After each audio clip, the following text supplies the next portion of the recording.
In front of me is ZTE Blade A35e, and today I would like to show you how you can turn on and use voice typing.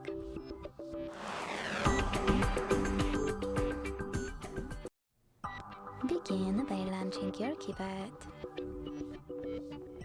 Now click on this microphone at the top right corner and choose while using the app in the pop-up. Then start typing. As you can see, voice typing is on.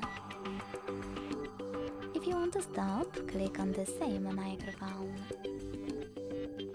Thanks so much for watching. If you enjoyed this video, don't forget to leave a like, comment and subscribe.